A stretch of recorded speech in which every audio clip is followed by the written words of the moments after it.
Boa noite a todos, sejamos todos bem-vindos, que o amado Mestre Jesus nos envolva no seu carinho, na sua ternura, no seu amor. Que Ele ilumine as nossas palavras, o nosso pensamento, a nossa compreensão. Que Ele nos ajude a entender um pouco mais esses conceitos relativos a essa doença tão comum nos dias de hoje, que é a depressão, e que nos ajude a colocar esses ensinamentos em prática na nossa vida. A depressão é uma doença já conhecida desde a antiguidade, no passado com o nome de melancolia e atualmente com o nome de depressão. Ela que já é tão conhecida da humanidade há tanto tempo, vem aumentando assustadoramente a sua incidência, a sua ocorrência no mundo moderno, chegando a acometer até 20% da população adulta do mundo, acometendo também crianças, adolescentes e idosos.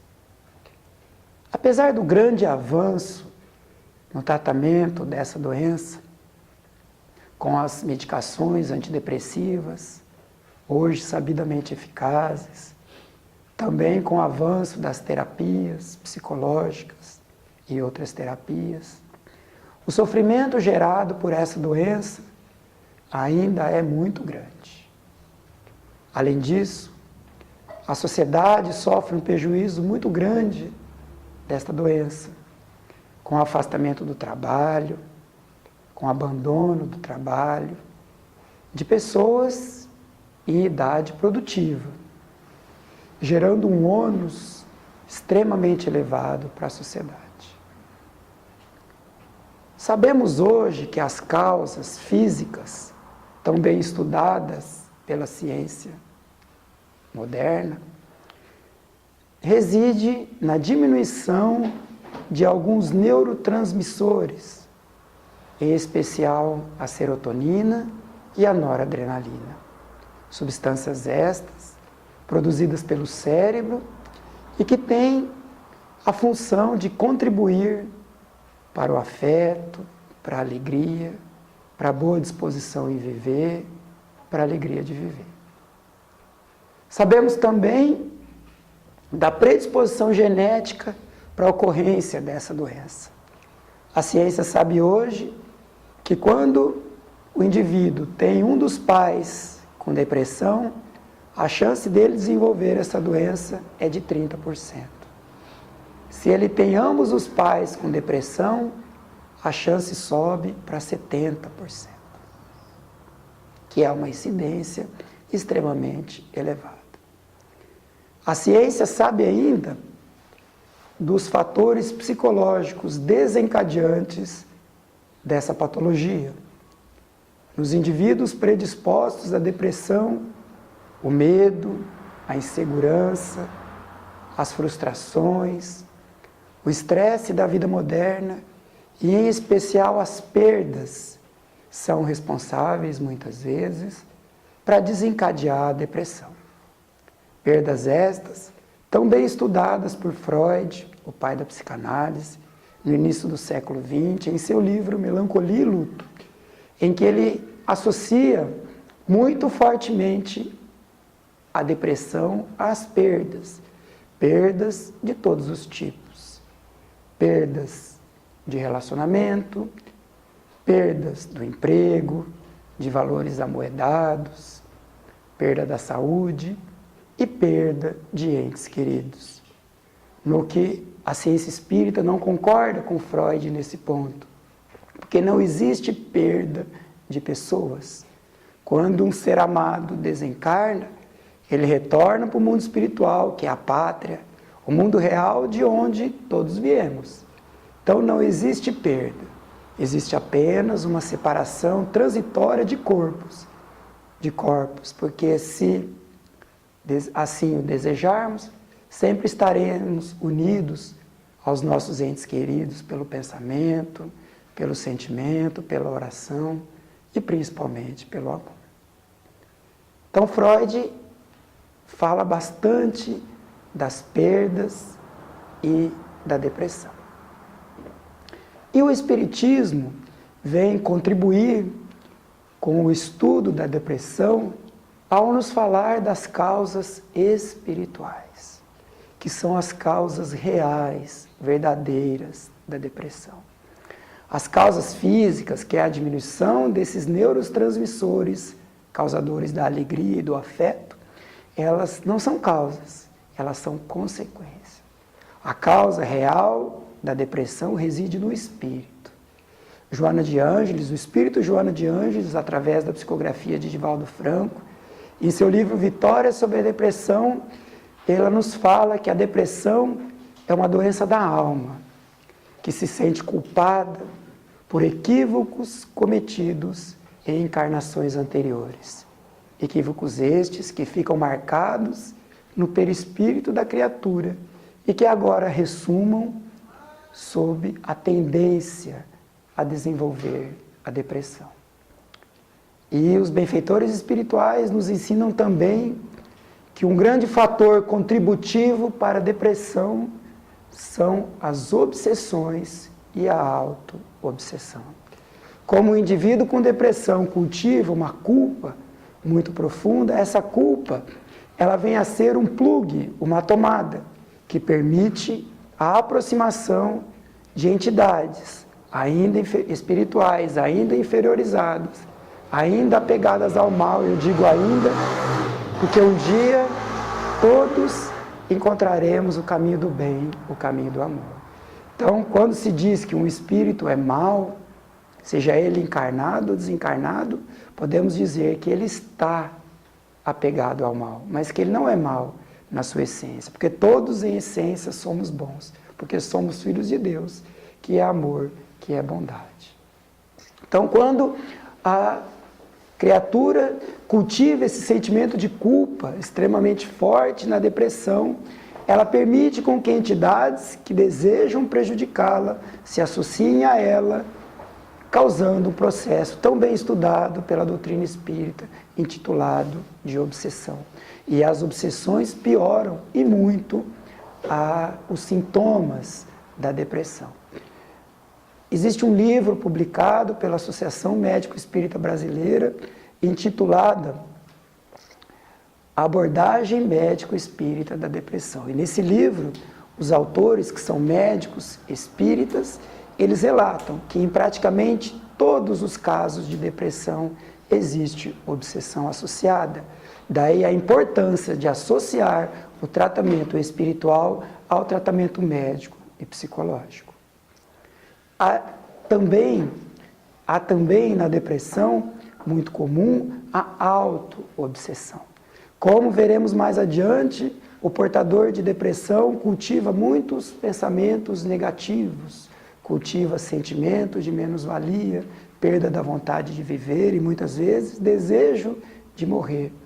E com isso, e também o sentimento de culpa, sentimento de ganho secundário, que vamos esmiuçar um pouco mais adiante.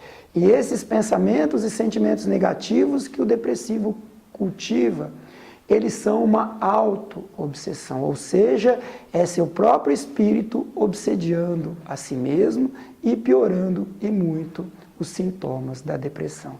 Daí a importância de estudarmos a fundo a doutrina espírita para nos ajudar a compreender essa doença que hoje é considerada uma pandemia, uma epidemia de proporções imensas que atinge a todos os 4 cantos do planeta. Em relação aos sintomas da depressão, vamos aqui relatar alguns: humor deprimido, apatia, desânimo, tristeza, choro fácil, perda da vontade de viver, perda da vontade de acordar de manhã e seguir em frente, dores pelo corpo, a chamada fibromialgia, doença muito comum hoje, uma doença moderna, catalogada apenas há alguns anos, que tem muita relação com a depressão. Choro fácil, irritabilidade insônia, dificuldade para dormir à noite e sonolência excessiva durante o dia, aumento ou diminuição do apetite, diminuição da libido, tristeza, angústia, vontade de chorar, cansaço, fadiga, palpitações, irritabilidade, dores que não se encontram a causa. Uma das grandes motivos da grande procura aos consultórios médicos de hoje por sintomas físicos é a depressão, juntamente com a ansiedade. O indivíduo sente dores, cansaço, fadiga, falta de ar, ele deseja procurar um médico porque ele acredita que aquilo é um sintoma físico. O coração acelera, ele sente o peito apertar, ele sente cansaço para andar, ele tem dificuldade de levantar da cama de manhã e ele acredita que aquilo é uma doença do coração ou do pulmão e ele procura um médico e realiza exames cardiológicos, pulmonares e de outras especialidades e não encontra a causa, porque a depressão é uma doença do espírito, é uma doença das emoções. Então não existe nenhum exame diagnóstico que comprove a depressão. Então essa gama de sintomas que a depressão apresenta, muitas vezes é difícil fazer o diagnóstico, porque o indivíduo não existe uma tomografia, um raio-x, um ultrassom que diagnostica marcante da depressão. Como já dissemos, ela tem uma características da personalidade do indivíduo depressivo que vale a pena a gente conversar um pouco e tentar entender para esmiuçarmos um pouquinho. Primeiro delas, o sentimento de culpa. O depressivo, ele traz um sentimento de culpa excessiva e inadequado. Ele tende a se sentir culpado por tudo, até mesmo por catástrofes naturais. Muitas vezes o depressivo se sente culpado e ele não entende exatamente o porquê. É uma culpa que ele não consegue explicar, mas que é muito forte dentro dele e que nós vamos precisar trabalhar. Uma outra característica marcante da personalidade do depressivo é a rebeldia, a revolta. Ele, no fundo, muitas vezes ele não sabe disso, é algo inconsciente, mas ele gostaria que o mundo todo girasse ao seu redor. Como isso não é possível, ele gostaria que todos agissem conforme o que ele pensa. Como isso é impossível, ele se revolta e se rebela contra a vida, contra Deus, contra os amigos, os familiares, contra si mesmo, muitas vezes. E ele se rebela e se culpa ao mesmo tempo. Então, essa característica da rebeldia, juntamente com o orgulho e o egoísmo, é uma característica muito forte do depressivo. Há mais ou menos 10 anos, conversando com um médico, amigo, homeopata, espírita, ele me disse isso, que o depressivo era um rebelde. Eu não sabia disso. Eu nunca tinha lido nada sobre isso. E como temos na família caso de depressão, de uma criatura muito amada de nosso coração, eu não entendi direito, mas como assim o depressivo é um rebelde, é um revoltado? É, Mauro, e é um egoísta. Ele pensa muito nele, ele gostaria que tudo no mundo girasse ao redor dele, mas como isso não acontece, ele se revolta. E gera todas as características, esses sintomas derivam dessa rebeldia, dessa revolta. Mas é algo paradoxal, ele gostaria de controlar o mundo e não consegue. Por isso ele se rebela e se deprime. Mas ao mesmo tempo ele se culpa disso. É algo paradoxal. Ele se culpa de ter essa revolta, essa rebeldia.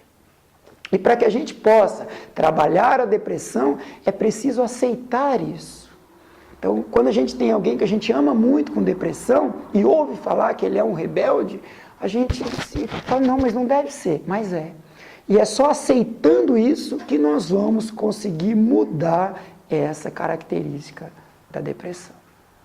Um terceiro característica da depressão, a primeira, a culpa, a segunda, rebeldia, revolta, que vem junto com egoísmo e orgulho por pensar em si apenas, muitas vezes.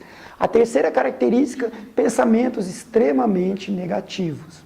O depressivo tem uma tendência a ver o mundo de uma forma cinzenta. Ele tem um prisma cinzento em que ele vê tudo de forma negativa. Ele tem baixa autoestima, ele não gosta muitas vezes dele mesmo, ele acha que a vida não tem mais sentido, que a vida perdeu o colorido, que perdeu a alegria de viver. Ele vê tudo de uma forma pessimista, negativa, achando que tudo vai dar errado, que nada vai dar certo, que ele não vai conseguir superar isso. E esses pensamentos negativos, eles são tão importantes na depressão, porque eles não são apenas um sintoma, eles são um fator extremamente importante para a perpetuação da doença. Ou seja, enquanto o depressivo não corrigir esses pensamentos negativos, ele vai continuar depressivo. E além disso, esses pensamentos negativos, assim como a culpa e a rebeldia, são também plugs, tomadas, que permitem com que entidades inferiores venham envolvê-lo em vibrações negativas, aumentando seus pensamentos negativos, dizendo para ele, a sua vida não tem mais sentido mesmo não, você não vale nada, o melhor é que tem é acabar com a vida mesmo, ninguém gosta de você, tá vendo? Tá todo mundo feliz, ninguém tá se importando com a tua tristeza, com o teu desânimo, então é melhor que você fique numa cama mesmo. Então as obsessões potencializam, aumentam muito os sintomas do depressivo. E é ele mesmo, através do cultivo da culpa, dos pensamentos negativos e da rebeldia, que atrai essas entidades inferiores. Uma quarta característica muito marcante da depressão é o ganho secundário.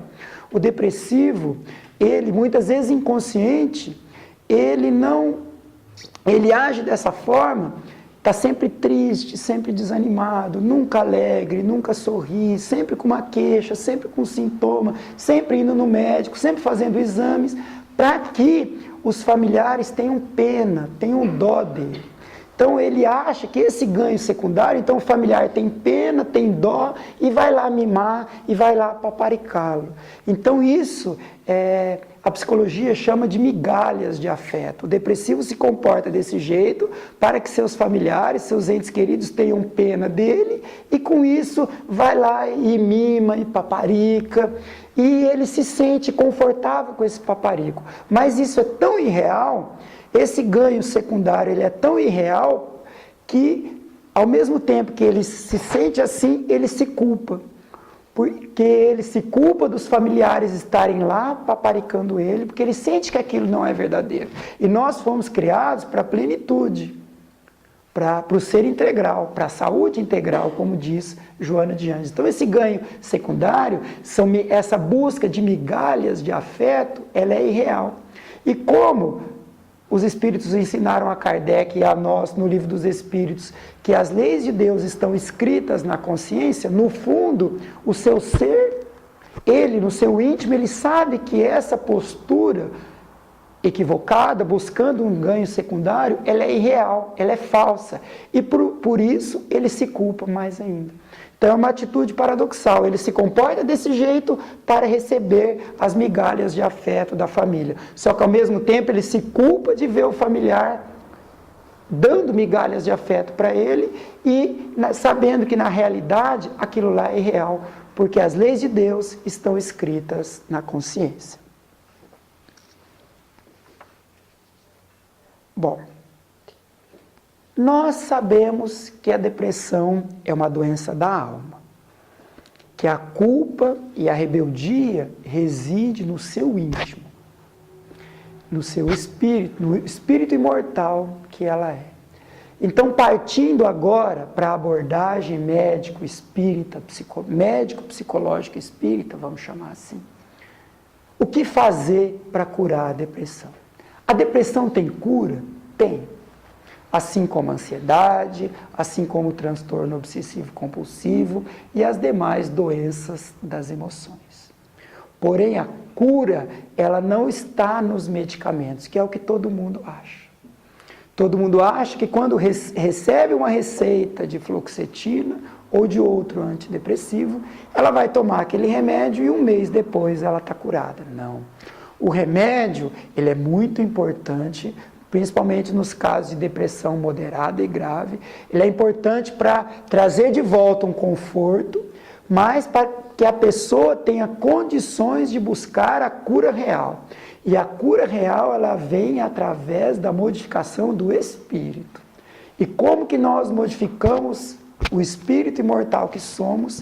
Através da evangelização, através do autoconhecimento, através da reforma íntima. Por isso que a doutrina espírita tem todas as ferramentas de que a gente precisa para se curar da depressão. Então, respondendo à pergunta, a depressão tem cura? Tem, mas é uma cura profunda. A cura parte da modificação do espírito, da modificação desses pensamentos equivocados que o depressivo tem. Mas e o remédio, Mauro? O remédio é útil? É muito útil. E as terapias psicológicas também. Principalmente duas linhas de terapias psicológicas. A transpessoal, que é tão estudada, tão divulgada por esse espírito tão querido dos nossos corações, que é a Joana de Ângeles, que leva em conta a reencarnação. A terapia transpessoal, ela leva em conta que nós somos espíritos imortais, que esses conflitos que trazemos hoje e que todos nós temos e que precisam ser trabalhados, eles não vêm só dessa encarnação, não vêm só da infância ou do útero ou de conflitos relacionados à libido, como Freud disse. Não. Os conflitos, eles vêm de encarnações anteriores, porque somos espíritos milenares, já tivemos muitas encarnações, estamos tendo essa nesse momento e teremos muitas futuras. Então a terapia transpessoal, ela leva em conta essa transpessoalidade, ou seja, é o espírito, o mesmo espírito, passando por diversas encarnações, tendo diversos corpos físicos. E a segunda delas, também muito útil, mais conhecida da maioria dos terapeutas, que é a terapia cognitivo-comportamental. A terapia cognitivo-comportamental, ela é muito importante para ressignificar as crenças equivocadas que o depressivo tem. Então o depressivo tem essas crenças que são equivocadas, de que ele merece ser infeliz, que ele não merece ser feliz, que ele merece sofrer porque ele é culpado, que aquilo que ele fez não tem remédio, que ele não tem direito de ser feliz, que ele não tem direito de que as pessoas gostem dele. Então tudo isso são crenças equivocadas que o depressivo tem e que a terapia vai ajudá-lo a ressignificar estas crenças. Então, e o remédio? Os remédios são extremamente eficazes. Então, nos casos de depressão moderada e grave, está indicado remédio mais terapia. Nos casos de depressão leve, está indicado apenas terapia. Bom, então, e o Espiritismo? O que ele pode nos ajudar? Como ele pode nos ajudar? Então, as terapias que a Casa Espírita oferece, elas são de extrema importância. Então, começando pela evangelioterapia, ou seja, que o Espiritismo ajuda-nos a entender que Jesus é o caminho para a gente ser feliz. Ele mesmo disse, eu sou o caminho, a verdade e a vida. Ninguém vai ao Pai senão por mim. Então nós só vamos encontrar a paz e a felicidade e a superação de nossos conflitos, que a gente tanto busca, através de Jesus. Não tem outro caminho. Então buscar entender o que Jesus disse, entender o que ele falou e, acima de tudo, o que ele vivenciou e buscar colocar em prática nas nossas vidas. E o Espiritismo não é o único caminho para a gente entender Jesus, mas vocês podem ter certeza que é o mais fácil, o mais lógico, o mais reto para que a gente entenda o nosso Mestre amado. Então Jesus é o caminho para a gente ser feliz. Por isso que Joana de Ângeles fala tanto da evangelho-terapia, o amor-terapia, porque Jesus é a personificação do amor. Então o caminho para a gente encontrar a nossa cura, não só da depressão, da ansiedade, mas de todas as outras doenças, sejam elas das emoções ou físicas, é o amor, o caminho é Jesus. Então a evangelho-terapia que o Espiritismo nos ajuda a estudar e a entender e a colocar em prática, é o primeiro item. Então, junto da evangelioterapia vem o autoconhecimento, que é o que a Santo Agostinho nos ensinou, que a doutrina espírita nos ensina, e esse grupo aqui, o autoconhecimento é o nome do que o grupo estuda aqui. Então, buscar se autoconhecer através do Evangelho, se autoconhecer através do estudo das obras de Joana de Ângeles e colocar em prática na nossa vida. Então, a evangelioterapia, o autoconhecimento e a reforma íntima. Buscar se conhecer para se reformar. Então, é através da reforma do espírito que eu vou conseguir me curar das mazelas que eu trago desta e de outras encarnações.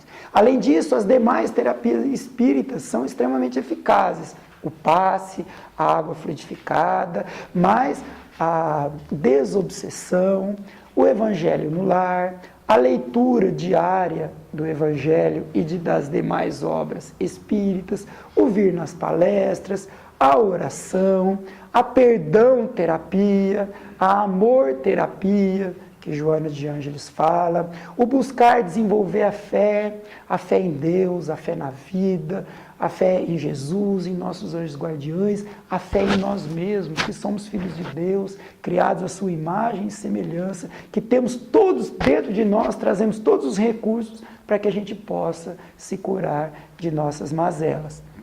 Além disso, a doutrina espírita oferece o atendimento fraterno, que é aquele acolhimento que a criatura recebe quando chega na casa espírita, que ela vai sendo orientada como o espiritismo pode ajudá-la nessa doença que tanto está lhe incomodando, que é a depressão.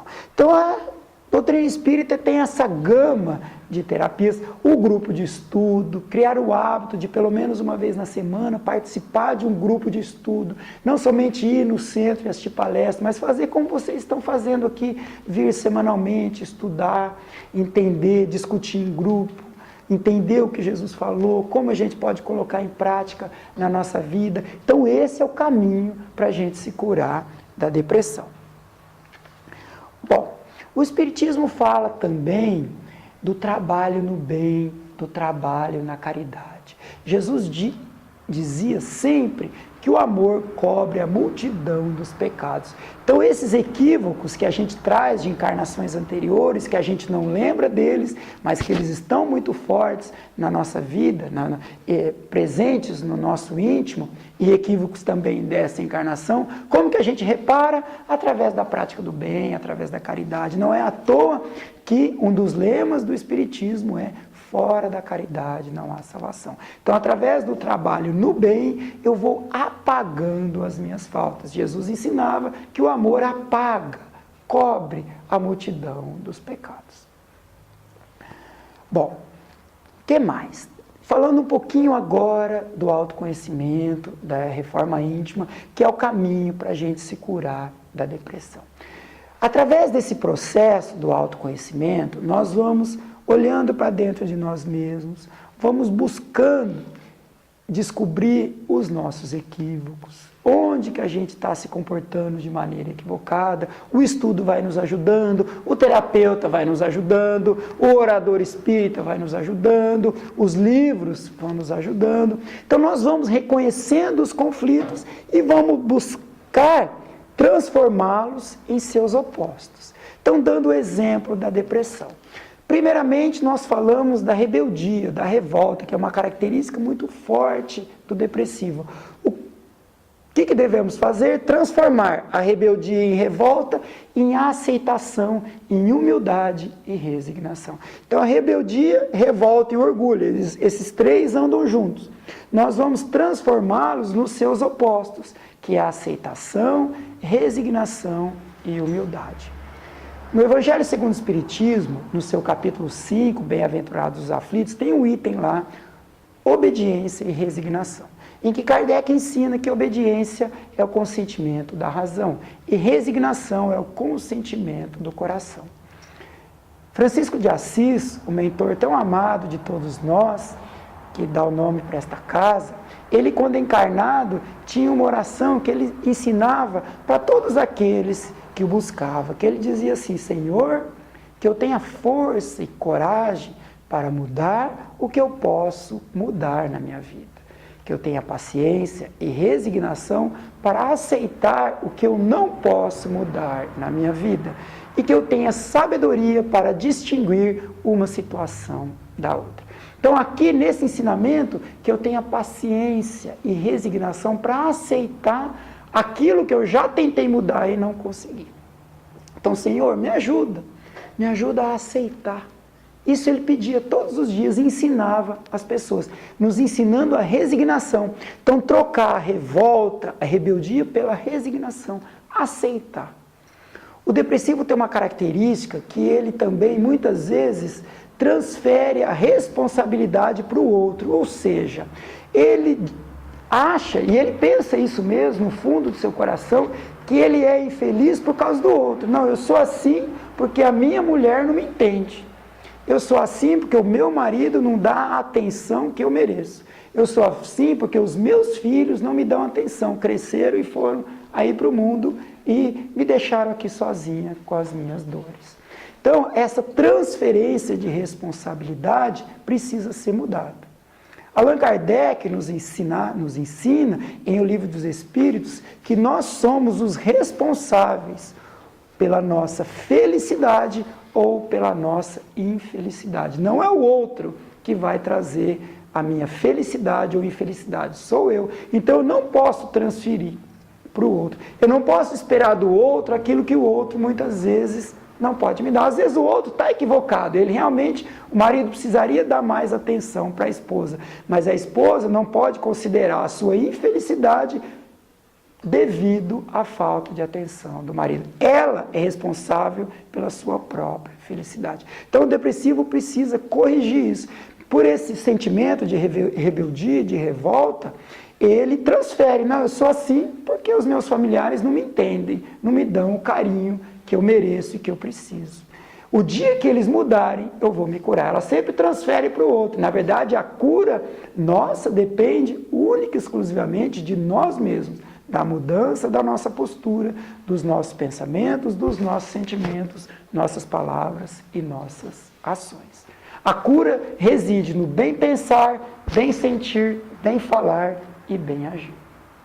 Bom, então descobrimos que a rebeldia, a revolta e o orgulho precisam ser trocados pela resignação que São Francisco de Assis ensinou, pela humildade e pela aceitação. Então eu vou buscar, bom, isso aqui que eu estou vivendo não tenho como mudar nesse momento, então eu vou aceitar. Não é aquela postura coitadinho de mim, que é uma outra característica que muitas vezes o depressivo tem. Ele se sente vítima da situação, ele se sente um coitado. Por isso que ele busca essas migalhas de afeto, muitas vezes, e espera que os outros resolvam o seu problema. Não. Então, essa sensação de coitadinho de mim precisa ser mudada, precisa ser transferida. Nenhum de nós aqui é coitado, nenhum de nós aqui merece a pena do outro, a dó do outro. Não, nós devemos sim ter compaixão para com a dor do outro, nos compadecermos e ajudá-lo, mas jamais ter pena, ter dó, jamais oferecer para o outro migalhas de afeto, porque o outro é filho de Deus, ele merece ser feliz, ele tem todo o universo à sua disposição. Nós não devemos, não podemos nos contentar com migalhas de afeto. Bom, a outra característica que precisa ser mudada através do nosso processo de autoconhecimento e reforma íntima é a culpa. Trocar a culpa por quê? Por trabalho no bem, na caridade. Por isso que Kardec cunhou um dos lemas fundamentais do Espiritismo: fora da caridade não há salvação. Porque através do bem que eu faço para o outro, eu vou me curando dos meus próprios conflitos, das minhas próprias mazelas. Então, trocar a culpa pelo trabalho no bem. E existe aquela frase de Chico Xavier que cabe muito bem nesse momento, que ele dizia assim: nós não podemos voltar atrás e fazer um novo começo, mas podemos começar agora e fazer um novo fim. Então, aquilo que eu fiz já passou. Às vezes o depressivo está depressivo por uma culpa que ele carrega há 500 anos, de um equívoco, de um crime que ele cometeu há muito tempo. E isso ficou tão marcado no perispírito dele que volta hoje na forma de depressão justamente como um convite para ele mudar. Por isso que a depressão é um convite para que a gente mude. Então o objetivo, na verdade, de toda essa conversa nossa aqui, não é trazer mais culpa para as pessoas que já se sentem culpadas. Não, é o contrário. É perceber essa culpa inadequada que nós temos, muitos de nós temos, mesmo aqueles que não têm depressão, muitos cultivam muita culpa, e a culpa também é um dos causadores da ansiedade, tá, gente? Joana de Ângeles nos ensina isso. Então, para que a depressão, ou a ansiedade, ou demais conflitos que a gente tem, é um convite para que a gente mude, não para que a gente se sinta mais culpado. Então, aquilo que já passou, passou. Como o Chico falava, eu não posso voltar atrás. Então, se eu cometi um equívoco há 200, 300 anos atrás, eu não consigo mais refazer, mas eu posso começar agora e fazer um novo fim. Então, transformar a culpa em trabalho no bem. Tá? Jesus também ensinou isso para a gente no episódio da mulher adúltera, quando ela ia ser apedrejada, porque ela tinha sido pega em adultério, e Jesus falou para as pessoas que já estavam com as pedras na mão, aquele que tivesse em pecado, que atire a primeira pedra. E Jesus abaixou e começou a escrever na terra, e escrevia os pecados, os erros, os equívocos que todos tinham e temos. E foram saindo todos, um por um, os mais velhos primeiro, porque tinham mais pecados, tinham mais equívocos. E ao final ficou só Jesus e a mulher adúltera.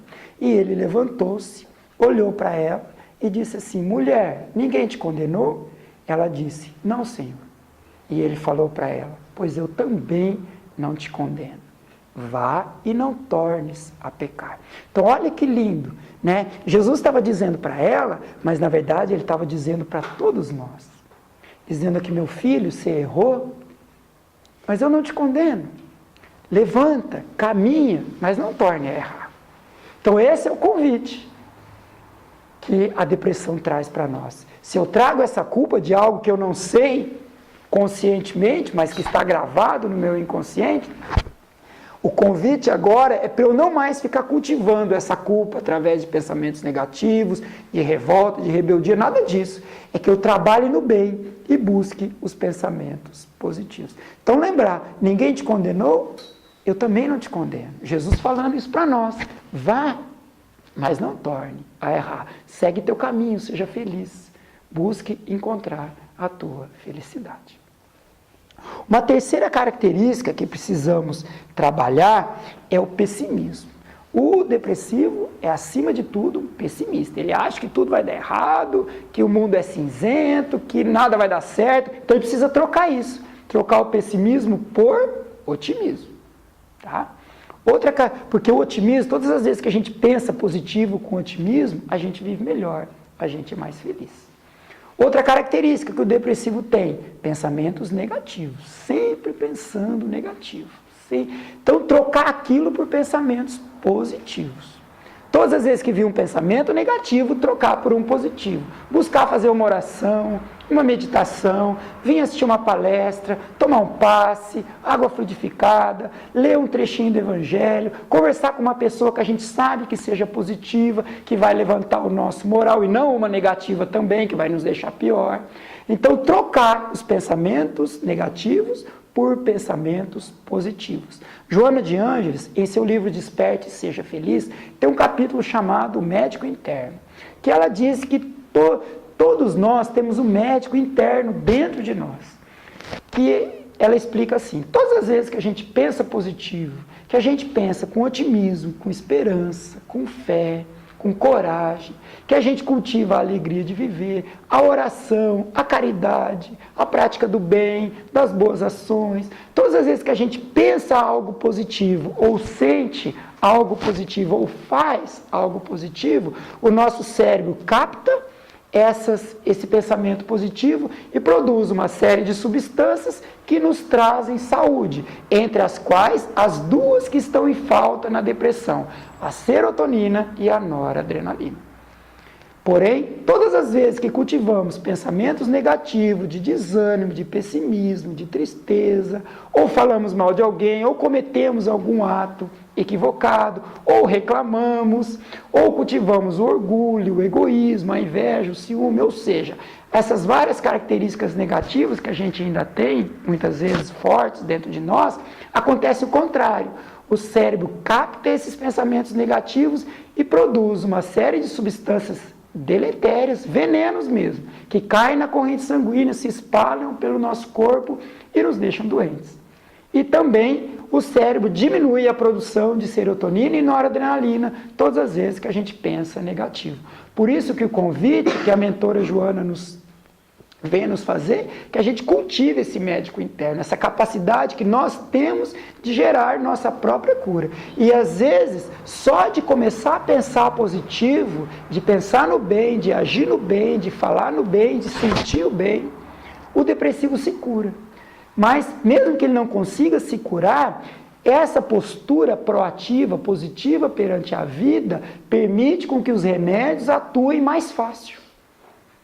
E também permite que as terapias psicológicas, que já são efetivas quando bem realizadas, sejam mais eficazes ainda, porque ele abre um campo propício para a sua melhora, para a sua cura. O que mais? O que precisamos trocar? O depressivo, ele cultiva muito perda da vontade de viver. Ele acha que a vida não tem mais sentido, ele não quer mais viver. Muitos pensam até no suicídio, muitos desejam morrer, mas muitos simplesmente não querem viver. A vida se torna um fardo tão insuportável, tão difícil, que ele simplesmente não quer acordar de manhã e enfrentar as situações da vida. Então, cultivar essa perda da vontade de viver, pelo contrário, pela alegria de viver. No livro Iluminação Interior, em seu capítulo número 2, Joana de Ângeles tem um capítulo lá que ela fala, vivendo com alegria. Que ela vem nos convidar a viver com alegria, mesmo na dor, mesmo na doença, mesmo no abandono, na solidão, na desencarnação de um ente querido, que é alguma dificuldade econômica, de relacionamento que a gente tem, que a gente busque a alegria. A alegria do quê? De estar aqui encarnado, de saber que a vida é uma dádiva, que a encarnação, que o corpo físico é uma bênção, e que nós estamos aqui para viver, para se melhorar, para corrigir nossos defeitos, e para nos tornarmos pessoas melhores a cada dia, no caminho da felicidade que todos buscamos.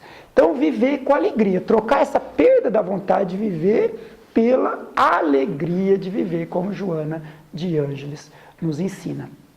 Um outro fator importante aqui, que o depressivo muitas vezes, não só o depressivo, né? Acredito que todos nós aqui em algum momento da vida a gente faz isso, o hábito da reclamação. Ela vem nos ensinar que todas as vezes que a gente reclama, nós cultivamos fluidos tóxicos para o nosso organismo. Todas as vezes que a gente reclama da vida, que a gente se revolta, que a gente não aceita, está sempre reclamando, aquela pessoa que nada está bom, bom dia, não, bom dia só se for para você, né? Aquela pessoa sempre reclamona, como se diz, todas as vezes que ela reclama, ela gera fluidos tóxicos para ela mesma e deixa ela mais doente. Então, quando o depressivo começa a reclamar muito, ele fica pior.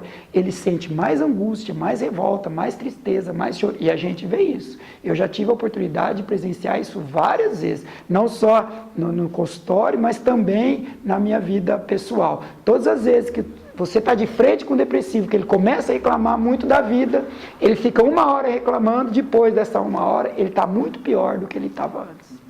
Então, todas as vezes que a gente fica reclamando, a gente piora. Porque todas as vezes que reclamamos, nós vamos contra o médico interno. Nosso cérebro capta, como a reclamação, a queixa persistente, contumaz, repetitiva, é um hábito negativo, o cérebro capta isso e produz essas substâncias deletérias e a gente piora. E deixa de produzir a serotonina e a noradrenalina, a gente fica mais depressivo.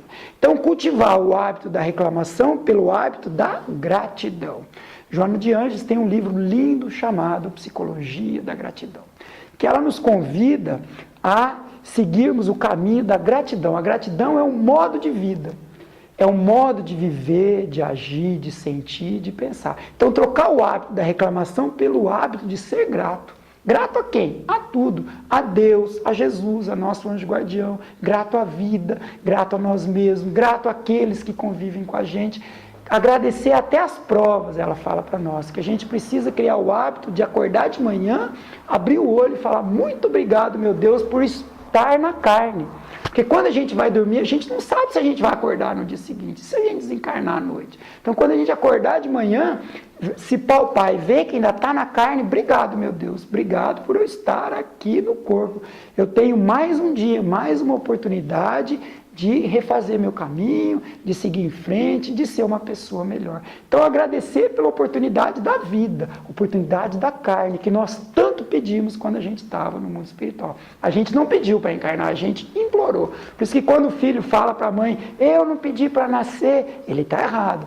A gente deve falar assim para ele: realmente, você não pediu, você implorou.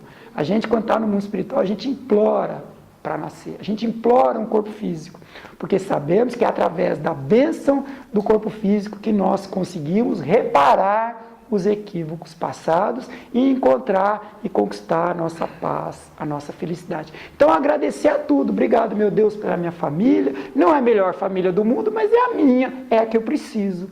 Obrigado pelo meu trabalho, não é o melhor trabalho do mundo, trabalho muito e ganho pouco, é o que todo mundo acha, né? Mas é o meu trabalho, é o que dá o sustento para mim, para minha família, trabalho digno, honesto. Muito obrigado, Senhor, pelo meu trabalho. Obrigado pela minha casa, mas eu queria tanto ter uma casa nova, mas é a minha, né? Que bom, é essa que eu preciso, é essa que eu mereço. Obrigado pelos móveis da minha casa, mas queria tanto trocar o sofá, trocar a televisão, mas é o que eu tenho. Tem tanta gente que gostaria de ter o que eu tenho. Obrigado pelas minhas roupas, obrigado pela minha esposa, pelo meu marido, pelos meus filhos, obrigado pela doutrina espírita, obrigado, Jesus, pelos ensinamentos que o Senhor tem nos dado, obrigado, Senhor, pelas provas que o Senhor... Olha que legal que ela ensina a gente, agradecer as dores. Então, todas as vezes que tiver uma dificuldade, ao invés de reclamar, xingar, esbravejar, se revoltar, obrigado, meu Deus, pelas dores, porque através delas, as provas, elas não são punição, elas não são castigos de Deus, elas são oportunidade de repararmos os equívocos passados, mas acima de tudo, da gente se fortalecer para o futuro. Quem de nós aqui não lembra de um momento difícil que a gente passou e que a gente soube superar? Com otimismo, com esperança, levantando a cabeça, com coragem, com fé em Deus. Quando a gente consegue superar a prova da vida de cabeça erguida, a gente olha para trás e fala: meu Deus, como eu consegui superar aquilo? Porque quando eu estava passando pela prova, eu achava que eu não ia conseguir superar, mas eu consegui. Muito obrigado, meu Deus, por ter conseguido superar, e aquilo me fortalece. Imagina o quanto que a gente não fica mais forte depois de superar uma prova. Então, muito obrigado, Senhor, pela prova que o Senhor me deu. Então, ter o hábito da gratidão por tudo, agradecer por tudo que acontece na vida. Trocar o hábito da reclamação pelo hábito da gratidão. Abandonar o ganho secundário, muito importante, tá, gente? Não buscar mais essa postura, assumir essa postura de vítima perante a vida, de coitadinho de mim. Não é só quem tem depressão que faz isso. Muitas vezes a gente faz isso, a gente faz aquela postura de vítima para a esposa dar um carinho que a gente gostaria, a gente faz aquela postura de doentinho, de coitado, para que o filho vá lá e mime um pouco a gente. Abandonar isso. Nós fomos criados para a plenitude, e essas migalhas de afetos só deixam a gente pior. Então, abandonar o ganho secundário, buscar o ganho real, ressignificar as crenças. Então, quando aquela pessoa que acredita que não vale nada, que a vida acabou, que ele não tem mais sentido da vida, tudo isso é irreal. Então, busquemos ressignificar essas crenças. Não ter mais essa crença que tudo está negativo, não. Nós estamos aqui para viver, para ser feliz, para superar nossos conflitos, e vamos superar. Abandonar o ganho secundário, que já falamos, trocar o cultivo da menos-valia pela sensação de pertencimento. O que é isso? O depressivo acha que ele vale muito pouco, que ele... eu não sou nada na vida, eu não faço nada, eu não produzo nada. Não, trocar isso pelo sentimento de pertencer à vida. Eu sou filho de Deus. Eu não sou dono do mundo, mas sou filho do dono. Então, e eu fui criado para ser feliz. Eu mereço ser feliz, eu aceito ser feliz. Então, obrigado, meu Deus, pela vida, por tudo que o Senhor tem me dado. Eu mereço ser feliz, eu mereço tudo de bom que a vida me dá. Então, desenvolver o alto perdão, o alto amor. Nós falamos tanto da perdão terapia, todas as vezes que falamos da perdão terapia, achamos que é só o perdão ao outro. Mas antes de perdoar o outro, eu preciso me perdoar. Então, como o depressivo traz essa culpa muito forte dentro dele, ele precisa começar a se perdoar. Então, começar a se gostar, olhar para dentro dele e falar, mas espera aí, né? Eu estou achando que eu não valho nada nessa vida. Eu valho sim, eu sou uma pessoa boa, eu já superei tanta coisa, eu não cometo crimes, eu sou honesto, eu sou trabalhador, eu sou pai de família, eu sou mãe de família, eu cuido da minha mãe, eu cuido do meu pai, eu busco ser honesto, eu busco trabalhar. Ou seja, ele já tem muitas virtudes, ele que não sabe. Então, olhar para dentro dele e se perdoar. Falar, começar a falar para si mesmo, falar, Senhor, eu não sei exatamente o que eu cometi lá no passado, mas eu me perdoo. Porque se Deus me perdoou, na verdade Deus não perdoa, né? Porque Ele não se magoa. Só precisa perdoar quem se magoa. Como Deus nunca se magoa com a gente, Ele não precisa nos perdoar. Nós é que precisamos nos perdoar. Se Deus nos deu uma nova oportunidade, um novo corpo físico, é porque Ele nos ama. E esse novo corpo físico é uma oportunidade de eu me perdoar, de eu me amar, de eu gostar de mim mesmo e estender esse perdão para o outro, esse amor pelo outro. Então, por isso que Jesus ensinou que o primeiro de todos os mandamentos, e maior de todos, amar a Deus sobre todas as coisas, amar ao próximo como a mim mesmo. Então, eu preciso aprender a me perdoar. Mas não é aquele auto-perdão falso, aquela pessoa que comete um erro, mas eu me perdoei, vai lá e se comete de novo. Mas eu me perdoei, vai lá e comete de novo. Mas eu me perdoei, comete de novo. Aí não, aí é falsidade, né? Aquele perdão real. Eu errei. Aí eu lembro do que Jesus disse para a mulher adúltera. Eu não te condeno, mas vá, mas não torne a pecar, para que não te aconteça algo pior. Então eu me perdoo, mas eu busco não repetir o erro. É aquela sequência do perdão, né? Eu me arrependo, eu realizo a expiação da falta e, posteriormente, a reparação da falta. Então, eu me perdoo, sim, mas eu busco não mais errar.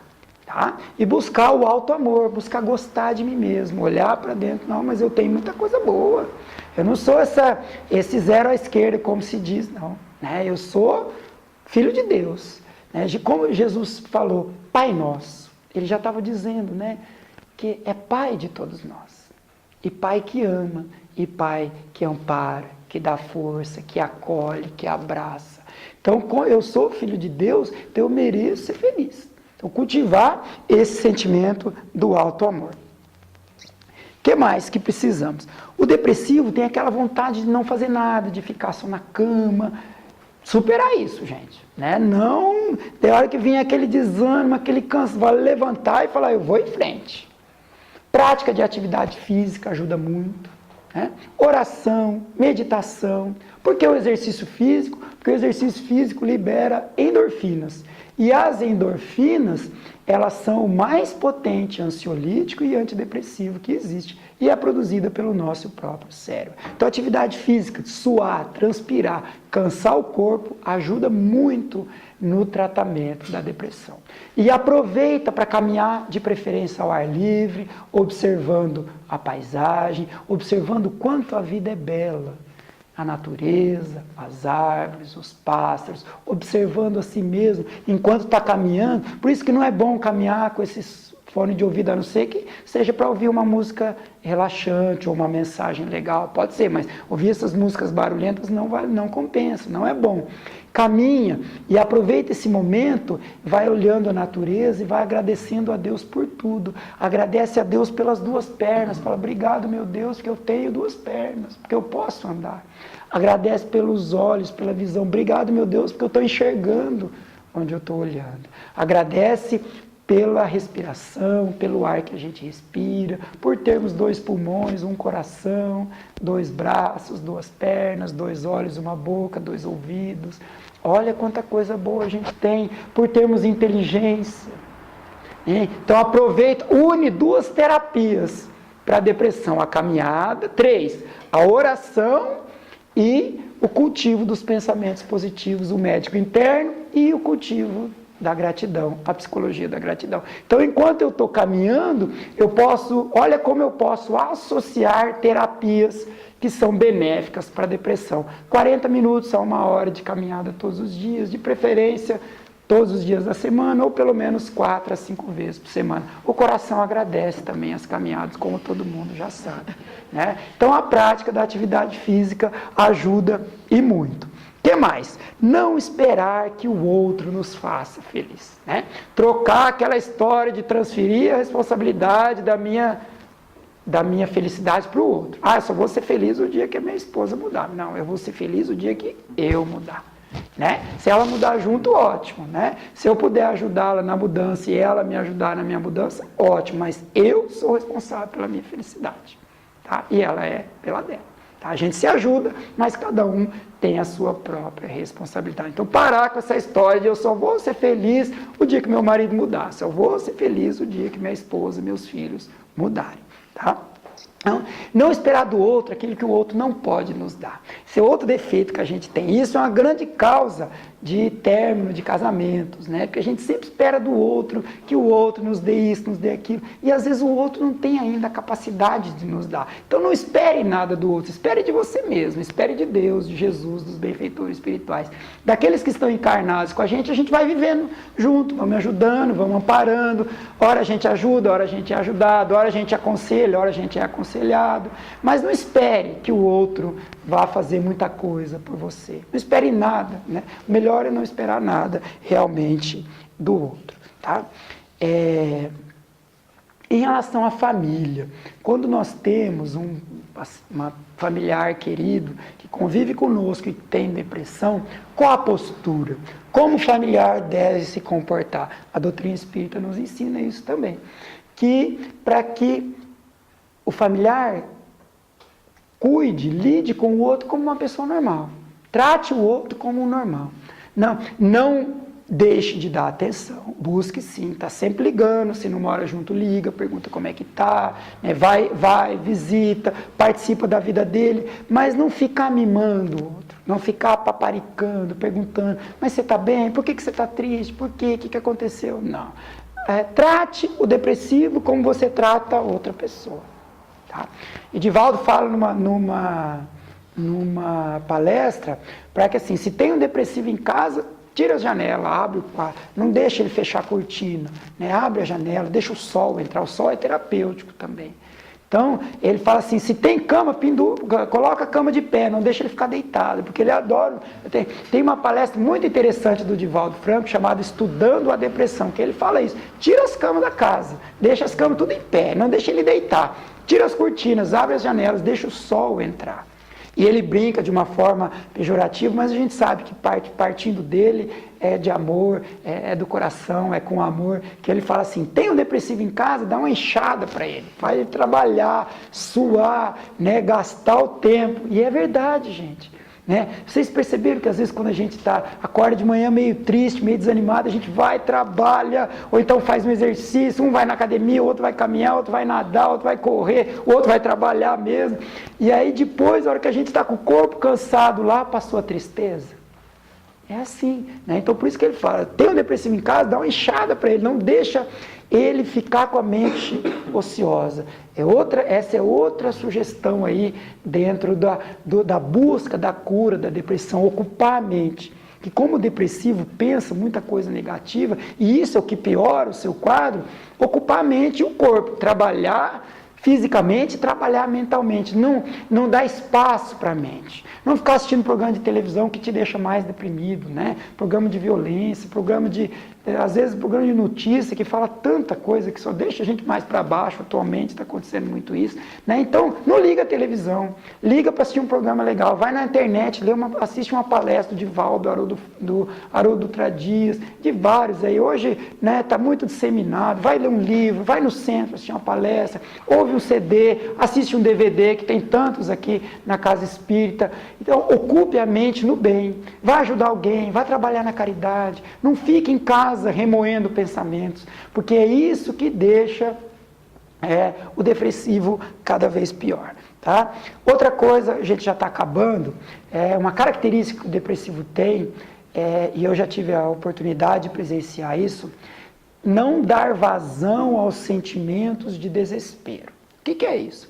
Às vezes, quando o depressivo entra na chamada crise, ele entra num desespero que ele começa a chorar, ele começa a reclamar, ele começa a falar um monte de coisa, né? Aquela sensação de desespero, de angústia, vai, e ele fica cada vez pior. Porque nesses momentos que ele começa a cultivar esses pensamentos, ele se torna um campo muito aberto para as influências, para as obsessões externas das entidades que desejam se vingar dele, a maioria delas porque foram prejudicadas por ele em encarnações passadas, mas também auto-obsessão, ele se auto-obsedia, é seu próprio espírito se obsediando a si mesmo. Então todas as vezes que começar a vir aquele pensamento de desespero, de angústia, não dá vazão para aquilo. Sueli Caldas Schubert tem um livro muito interessante chamado Mentes Interconectadas e a Lei de Atração, que ela ensina assim, que nós vivemos em sintonia. Quando a gente pensa no bem, sintonizamos com coisas boas, sempre. Quando pensamos no mal, sintonizamos com coisas ruins. Essa é a regra, não conseguimos fugir disso. Vivemos num mundo de vibrações, de energias, de atrações. Então, quando começamos a dar vazão a esses sentimentos de revolta, de desespero, por isso que a gente fica pior. E aí a pessoa começa a chorar, ela não para, aí tem que ir para o hospital, às vezes tomar remédio, aí dorme, o sono é agitado, porque o remédio só sedou o espírito, não corrigiu aquilo que precisava ser corrigido, e aí vai virando uma bola de neve. Então, quando começar a perceber esses sentimentos de desespero, de angústia, fala, opa, isso aqui não é meu não. Já acende a luzinha vermelha, já vai buscar as terapêuticas espíritas, a oração, a meditação, busca falar com uma pessoa legal, uma música boa que eleve o seu padrão vibratório, ler um livro, ir na casa espírita, assistir uma palestra, mas hoje não tem palestra, hoje é sexta-feira, não tem nenhum centro que tem palestra aqui em Cascavel na sexta, assista no YouTube uma palestra. Tá? Então, assim, assista o programa lá, Momento Espírita, tem tanta mensagem linda naquele lá, gente. Ontem a gente leu uma mensagem chamada Aceitação, que pena que não tem tempo de eu lê-la aqui, mas que veio do Momento Espírita, falei, meu Deus, tem tudo a ver essa questão de aceitar as situações, tem tudo a ver com o assunto da depressão. Então, não deixe esses sentimentos de desespero envolvê-los, porque isso aí só joga a gente mais para baixo, tá bom? Para finalizar, um outro recurso que a gente tem é a meditação. A meditação é aquela técnica, já não é espírita, várias filosofias, principalmente os orientais, já ensinam há milhares de anos.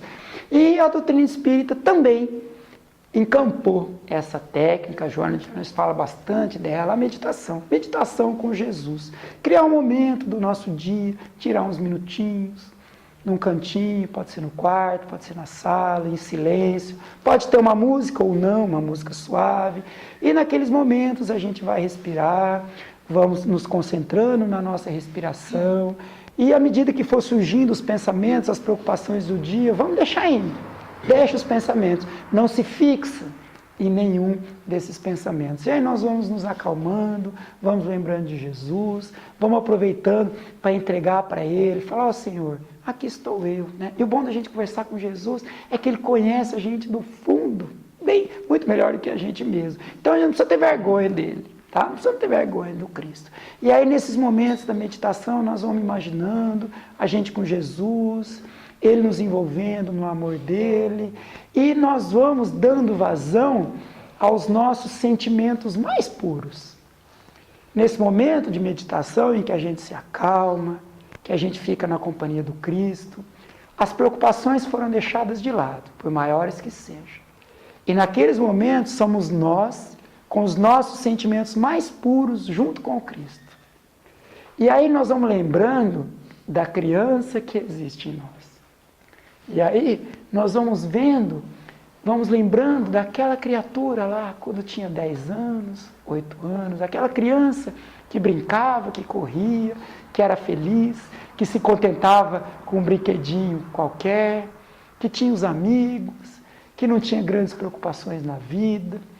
Porque nós, adultos, nós temos um mau hábito de deixar com que as dificuldades da vida endureçam nossos corações. E esquecer que dentro de cada um de nós tem uma criança alegre, feliz, que espera tudo de bom da vida, que ama, que perdoa, que não guarda raiva. A criança é assim, né? O pai dá uma bronca nela, a mãe, 5 minutos depois, ela chora, esbraveja, depois ela já está brincando aí. Ela briga com o amiguinho, daí 5 minutos está lá brincando com ele de novo. Então a criança é assim, essa pureza de sentimento. Então nesse momento da meditação com Jesus, nós vamos imaginando essa criança que existe dentro de nós aflorando. Porque a gente pensa que ela morreu, mas ela não morreu. Essa criança está aqui dentro e ela precisa ser, né, Hélia? Ela precisa ser cuidada, você que gosta de falar desse assunto, né? E é verdade, essa criança precisa ser acolhida, ela precisa ser cuidada. E nós precisamos dar vazão a essa criança que existe, que é alegre, que é feliz. Essa criança, ela não morreu, gente. E à medida que a gente vai essa criança está aqui, ela é nós, somos nós somos essa criança. Então, as dificuldades da vida, que aparentemente endureceram o nosso coração, nossos sentimentos, elas não são verdadeiras. Nós somos essa criança, em essência nós somos essa criança pura, que ama, que brinca, que é alegre, que levanta de manhã cheia de disposição, que programa as atividades, as brincadeiras, que programa os folguedos, os jogos, que está sempre feliz. Então, que a gente deixe, nesse momento da meditação com Jesus, que a gente deixe esses nossos sentimentos mais puros, que ama, que perdoa, que tem paciência, que se sente amado por Deus, pela família, pelos amigos, que a gente deixe essa criança aflorar de dentro de nós. Então eu trouxe aqui uma mensagem do Espírito Emmanuel, através da psicografia de Chico Xavier, extraída do livro Caminho, Verdade e Vida. O nome da mensagem é Na Meditação. E foram a sós num barco para um lugar deserto. Marcos 6:32. Tuas mãos permanecem extenuadas por fazer e desfazer. Teus olhos, naturalmente, estão cheios da angústia recolhida nas perturbações ambientes. Doem-te os pés nas recapitulações dolorosas. Teus sentimentos vão e vêm, através de impulsos tumultuados, influenciados por 1000 pessoas diversas. Tens o coração atormentado. É natural.